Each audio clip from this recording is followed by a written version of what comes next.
there is a hidden factor that is making it harder to find your next home. And it is not the interest rates, the lack of inventory, or inflation. It is a tax rule that is freezing home sellers and the market and locking up the exact home buyers like you need in this kind of market. Here's what no one is telling you. Benjamin Franklin's famous quote, "In this world, nothing is certain but death and taxes." Let's bring some perspective. A dollar now in 2025 has the same purchasing power of about the equals to 51 cents back in 1997, but a key tax law remains stuck in the 20th century. If you are thinking about buying a house this year, you might wonder why you're not seeing a lot of inventory. And the reason is called capital gain taxes. You as a buyer asking, but that has nothing to do with me. Exactly, it has nothing to do with you, but it has a lot to do with sellers. You see, if you bought a house as a single person, as your primary residence, the first $250,000 are exempt from capital gains. And if you did it as a couple, $500,000 was exempt from this. But this law remains unchanged since 1997, the year that was implemented. So if sellers are not willing to sell their homes because of capital gain taxes that can go above their maximum profit of $500,000, that could be one of the biggest reasons why people are not willing to put their homes on the market so that you can buy that house.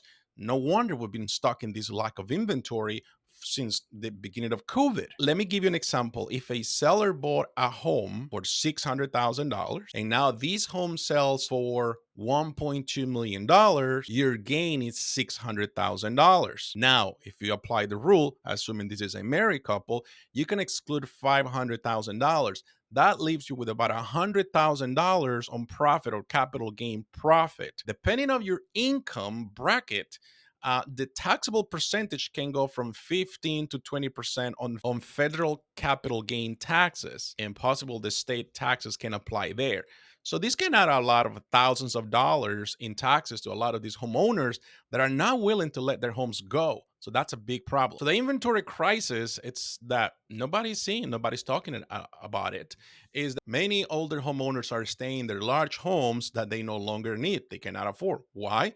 Because selling will trigger what is called the big capital tax gain bill. And they are avoiding that. They're sitting on a lot of equity, but selling also means losing a lot of it. So this traps a lot of homeowners on their homes that they're not willing to sell. And buyers like you, maybe looking to upsize, are not seeing the homes and the opportunities and the inventory that you've been looking for. So that's a big issue. So the 500,000 capital gains problem, that's a huge problem, right? Homeowners on the tax break, as I said, $250,000 for single, $500,000 for married are, tax free, meaning you don't pay on those amounts. But home values have gone up like crazy. They have exploded over the last 5 years and the last 20 years for sure, of people that have been homeowners. So selling right now probably doesn't make any sense given the current tax laws, especially for capital gains. And that can be a huge discouragement to a lot of families to try to sell their homes. Or sellers, what happens is now you as a buyer are stuck with the same type of home, same inventory, and guess what? You have to now compete with other people. It's not fun. And it's not fun. People don't like those things. So why it matters to you and your loved ones? Those homes that you've been waiting for, single family homes, 4 bedrooms, 2.5 bathrooms here in Montgomery County with 3 levels, most likely, they're not coming as they used to. Older homeowners are looking to downsize and go to more simpler homes, but financially speaking, doesn't make any sense. And with the high interest rates, some of them may need to finance. Some other ones will have to pay cash. So what do they choose to? Just to remain in the same home they've been for the last 20 plus years. And with fewer homes coming on the market and a very strong demand, now realize what the problem is, which forces you to compete with all of these homes that you and your loved ones may need, your family, which now makes you that you have to compete for the home that you and your loved ones will need. So this is creating a bottleneck across the market. Starter homes, the buyers cannot move up, so they hold on to entry-level homes for a lot longer. Nothing wrong with that. But remember, your family is changing, your kids are growing, and the needs are changing. That house that you bought at the beginning, whether it was a townhouse, a condo, or a smaller rambler, is no longer what actually you probably need. But you also at the same time have to deal with there's really not a lot of inventory. Builders cannot keep up with all these changes in demographics around the area, so they cannot fill this gap of inventory. And as a result, prices stay high. It's just a broken ladder, and families like yours are stuck. What can you do about this? Is there a solution? Well, number one is don't wait for any tax laws to change anytime soon, because they are not going to change. This won't fix the problem. Instead, number one, what I always suggest is look for off-market properties. Yes, off market properties is something that you can be looking at. When people work with me, one of the things that I go and do is I go off market. So this is a sample letter of what I will be sending to neighborhoods where people are looking to purchase a house. Maybe there is no inventory right there, but this is something that I'm able to do. And some of these homeowners are more flexible than those that are actually have already hired a real estate company to put the house on the market. By flexible, meaning price, terms, conditions, repairs, settlement date, inspection, you name it. These are people, homeowners, that have decided they will not go into a retirement community for the time being, but they also understand that this house, it's a lot more than what they need, especially for the cost. Inflation, economy, a lot of these costs of maintaining these big homes are changing for a lot of these homeowners that have a fixed income.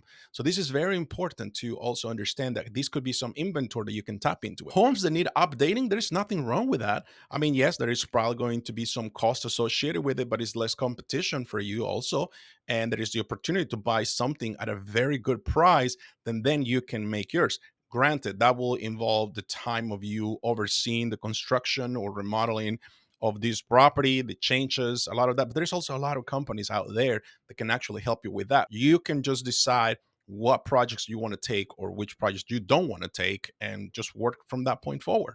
Always get estimates even before you make an offer. The day you see the house, bring a contractor with just to have an idea about what it will take for you to update this property. And then you can build an offer or create the offer around the updates this house it's lacking. Creativity when it comes to financing is one of the best things you can do. Bridge loans, equity lines of credit. I mean, all those things definitely help you a lot. So, but you will say, well, but it still sounds kind of like weird for somebody that wants to buy a bigger house. It still makes sense. Yeah, they still make sense because your family needs don't wait, and neither your long-term strategy should wait. Remember, buying a house is always being seen as a way of building wealth for many American families. So I don't see why you wouldn't be able to do that. And remember, you're not just buying four walls and a roof. You're buying the space, you're buying the flexibility, you're buying the security for your family, you're buying into the schools, amenities, restaurants, shopping, I mean, transportation, jobs. You're buying into so many other things than just the four walls and a roof. The key here is do not wait for the perfect market. It doesn't exist, but you can also time your movement and creating a strategic plan of action immediately. So if you're going to be thinking about you're going to buy a house in the next 6 months, the time to start planning it's today. Do not wait until the very last minute. The more you prepare for the process, the better it is.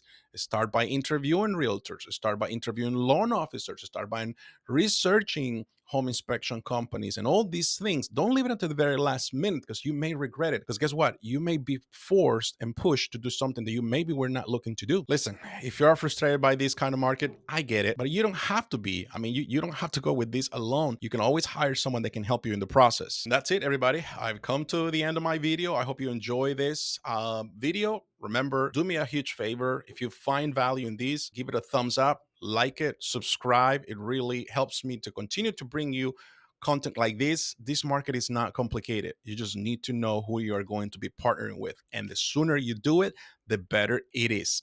Thank you, everybody. Have a good day. Bye bye.